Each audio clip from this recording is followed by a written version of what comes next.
Chapter 13. The Kitchen. I am not so horrifically broken that I can no longer serve a purpose. I can only hope that my master thinks the same, though considering the state I arrived in, I cannot fault him for thinking like this. As bruised, beaten, and horribly weak as I came to him, he'd taken a chance on me, given me food, medicine, rest, far more than I deserve. I just need to find a way to show him that I'm worth keeping. I need a way in. Inserting myself into his schedule and improving his life will ensure that he sees me as something valuable, something worth keeping. Breakfast is the perfect start. I can serve him his meal and wait on him as I had for a few other masters. Maybe I can kneel beside him and goad him into allowing me to give him a blowjob. My oral talents always earned praise. Maybe he'll let me have some of his table scraps as a reward. I just want him to be pleased with me, willing to keep me despite my sorry state. It's not so much duties as breakfast, Master chides gently. I nod, trying to understand the distinction he's just made. Of course. Sorry, Master. It would be my honor? Master doesn't question the tremor in my voice, and I almost sigh with relief as he smiles again. My eyes pull down to myself, to the floor where they belong, as I realize I'm covered in more bandages than I remember being put on. My throat is scratchy and I want to cough again. I repress the urge. My knees are raw and burning from the weight, but I'm pleased with myself that I haven't made any noise. His steps shuffle too loud in my mind, despite the soft carpet of the room, as he stops in front of me. Blue, You don't need to be on your knees. Besides, you'll need to test your weight on your feet. Master's arms thread under mine as he pulls me up gently, stabilizing me with his body. The bottoms of my feet still ache, especially pressing all of my body weight on them. But I'm still in awe that I'm able to stand at all. I hadn't expected to live long enough for the wounds to scar and heal naturally. But in my wilder imaginations I thought that I might spend the rest of my time learning to clean and tend to my master's home and property on my knees, hoping that the next master to buy me might have use for me despite the handicap. After all, to many masters I spent so much time on my knees that I might as well not be able to walk. Blue? Come on, you have to talk to me. Does it still hurt? Orders sound so strange coming from him. No, it doesn't hurt anymore. The bottoms of my feet are still a little sore, but it is negligible compared to what it had been in the past. Good. Master smiles again, and I hold in another sigh of relief. I'm learning. Learning what a new master wants to hear is never easy.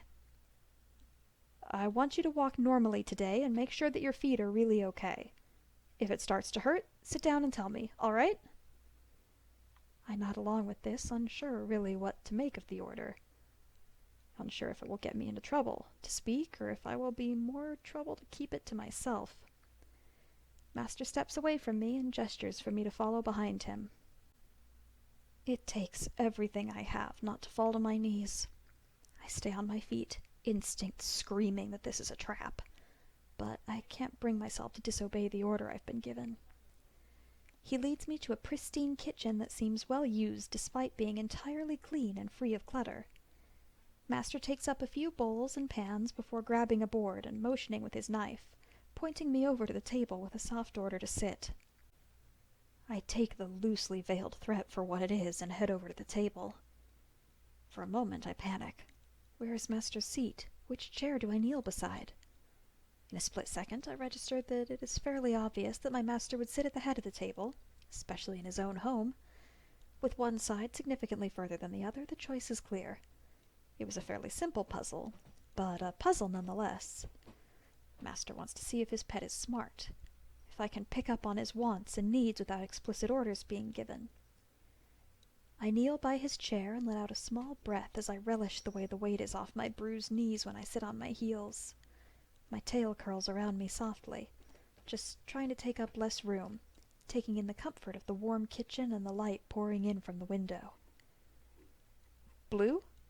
What are you Master does not complete the sentence, but I'm tense nonetheless. Did he not want me here? Was my relaxed kneel too presumptuous? I hear things clink down on the countertop before Master makes his way to me. My breath is shallow and quiet as possible, and my ears are pulled against my head as he makes his way over. I try very hard not to think about his knife, about the cold slash of steel making me bleed. I heard clinking. He probably put the knife down. I'm ready for his fists, for my master's strike, but he only comes closer and ruffles my hair softly. His fingers slide through my long, detangled locks much more easily this time. I wiggle, nudging further into the contact, trying to chase the soft pressure of his hand. I made the right choice. Master is rewarding me. Completely sitting up on my knees as I was chasing his affectionate touches, I find that my face is directly level with his hips. I could not have planned this better. In a very calculatedly forward maneuver, I nose at the hollow of his hip, working up the courage before turning my face and rubbing my cheek against the rough material of his pants. Something was wrong. I peek up at him from under my lashes, trying to discern why this is not progressing the usual way.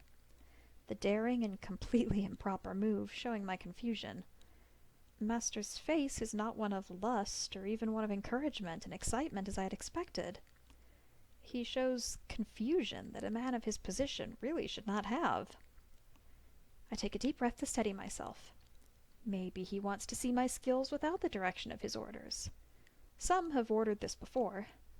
I'm not the best at coming up with these scenes, not the most creative or daring, but I know what makes people feel good, and I've been told what looks good. My eyes go half-lidded, and I force all the tension out of my body. I can play the soft, lustful pleasure slave. I have before. I can do it again. Perhaps I can play it better than before, since I've been given warning this time. I only hope the performance is enough for my master, that I can meet his standards. My mouth ghosts over his crotch, and I let out a heated breath, moaning low in my throat. I nose at the hollow of his hips again. Many like the teasing motion. I pray he does. My face raises as high as I dare, to show off the eyes I know he loves. How may I please you, master? I am not braced for his forceful push, and I stumble back before losing my balance completely and falling rather ungracefully on my ass. I look up confusedly to Master, not even taking a moment to consider that this might further enrage him. What did I do wrong? But Master doesn't look angry. In fact, he looks scared. He's breathing fast, but I recognize the look in his eyes. It's the same as mine when the guards stop at my cell. There's a shift, and my master takes a deep breath, shifting back a pace or two. Right, no, that's... You were trained for that. It's okay. He sounds more like he's assuring himself than anything else, but it also puts my mind at ease. It isn't that he doesn't want me. I've just caught him off guard. He wasn't expecting my actions in the kitchen, or perhaps at this time of day. I've had masters with those peculiarities before, though I've also had the kind that take me with no rhyme or reason. Master scratches me again behind the ears, only for a few seconds this time, and turns to the corner before reminding me of my previous order to sit and wait. Master moves in the uncluttered space with practiced ease and confidence that must make his cook jealous. He seems happy, focused on his task, and I hear the knife going strong against a cutting board, something sizzling against a pan, and the aroma in the room makes my mouth water. I try to shut off that part of my brain. He's been nice enough already, indulgent to a fault, and obviously I am pushing my luck. I will not be getting any of whatever is making that delicious smell. Stars, with my botched blowjob, I'll be lucky to be fed at all today. I'll be lucky if it doesn't merit more correction than no food for the day. More is added to different pans, and I hear the sizzling change tone, while he starts going with the knife again. I've been a kitchen slave before, back when I was small, and the one I was bred from pawned me off on another who washed dishes for the cook. Maybe she died or was traded. I never really saw either of my supposed parents growing up. At least, no one who wanted to claim responsibility for a child that needed to be fed and kept out of trouble. Now, if I was ever in trouble, that rested squarely on my shoulders, even when I was too young for my shoulders to bear it. For all the things that took place in my first house, I've often wondered if my coloration in life had been desired or if it was just an accident. Either way, the cook let me peel vegetables and clean under the cabinets that were too small for him to get underneath. The kitchen, like many things, was a mixed blessing. Work was key with my first master. He did not tolerate ineptitude and failings for anything more than the duration of a laugh.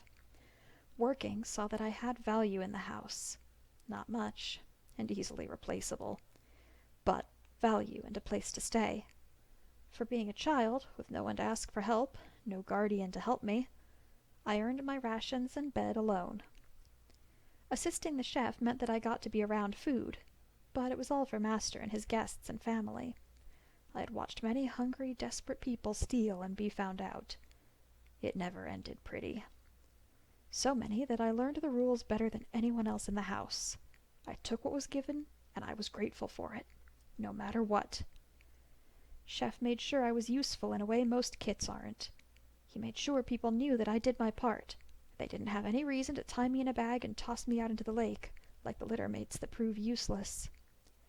Not one member of our household would help a small child barely out of toddling and assume the risk of claiming responsibility for them. As much as I hated being alone, I understood. We couldn't risk a beating for someone else's crime. None of us could. It's not like claiming saved us from the decisions Master could make to sell one and separate families. The cabinet door comes shut with a quick slap and jolts me out of my head for a little bit. I stay still, perfect posture, not slouching, even when my mind is so far away. I chide myself quietly. I should be focused and attentive to my new master, but the smells are bringing back memories, and there's not much I have to distract myself. The kitchen at my first house was not like this one. With all the stairs up to get things to master and his family, I am certain that it was underground. It was big and crowded, all the equipment pressed up against one another, stacked where they could. There were none of the windows that let light stream in, and I barely recognized the hanging dried herbs. Master is unhurried, and by his humming seems to take a genuine pleasure in the act of cooking. It was never like that with Chef, and I wonder if his chef is similarly jovial, or if my master is taking pleasure in the act because he knows the only one he has to please is himself. Chef was always stressed, constantly screaming and running about, trying to get through every meal like it was another war on the home front. It was for him, I suppose. We all had our place in the house, and if we ceased to be useful, Master would not tolerate it. I shift myself just slightly, finding my way into the warmth coming in from the window. Thinking of my first master always makes me cold inside. My time in the kitchen was nice. The work was difficult, but it was often warm in there, and that kept me from illness many times as a child. I could convince guards that I was cleaning late and early, and I could often sleep in that warm place. If I only could have stayed there. But eventually I grew, slower than I should have with my naturally smaller frame and pitiful diet, but that did not save me from changing duties. The first time Chef sent me up into the main house with his platters, it was not his fault. His knees could not make the climb anymore, and he needed more servers for Master's party. I was small and shouldn't have been noticed if not for my clumsy nature and my eyes. Master's guests had seen me among the other servers for the party and thought my small frame funny. They cooed and spoke softly, calling me close so they could see over and over again what was on my serving platter. They thought my eyes were beautiful, and my hair made me very cute-looking. None of their soft-spoken, playful banter saved me when I tripped over the long train of a dress and spilled wine on myself and the floor. I was so small. I don't know why I'm thinking of this master here and now, why my mind is choosing to relive his parties, why I can't stop myself thinking of the way he and his friends loved playing with me in their after-dinner meetings when the ladies of the house were all sent to bed. I was small, and I didn't know anything back then. I feel hands on me, and I still myself. Master's back. He's reconsidered, changed his mind. Doesn't matter. All I need to do is stay still and please him. I know I shouldn't, but I close my eyes. I don't want to see this. The hands are rough and ice claws at my lungs. I can't breathe, but that too I can accept. Master decides if I breathe or not. It's a gift from him, my continued existence. My breath hitches as his hands slide down my chest, and I pray to anything that will listen that he didn't hear it. I can feel the tears pricking in my eyes, but he's behind me. He won't see it. I'm safe for now. It's when another set of hands comes down on my wrists that my eyes fly open again. There was no one else in the house. I hadn't seen hide nor hair of a servant, let alone a guest. I could scream at myself for this oversight, for not noticing a whole other person when I see that there is no one touching me. My hands shake as I hold them up in front of my face. There's no one else in the house. No one is touching me. No one was touching me. No one was holding my wrists. I pull into myself as much as I dare and let myself rock in place, trying to soothe myself out of whatever has just happened. I look over my shoulder as discreetly as possible to my master. He's messing with something on the stove. He never moved. I fight with my body to stop trembling. The sizzling stops, and I know the last of the cooking is done. It's been so long that I can't believe I still remember Chef, remember my first master's house. I hadn't thought about them in years, since I was first sold off. Yet here I am with another master, in a kitchen, trying desperately to please. The feeling is familiar. All the motions done in rote these past few owners. Some things never change. But I can't help the uneasy feeling in my gut. I may be more broken than I thought.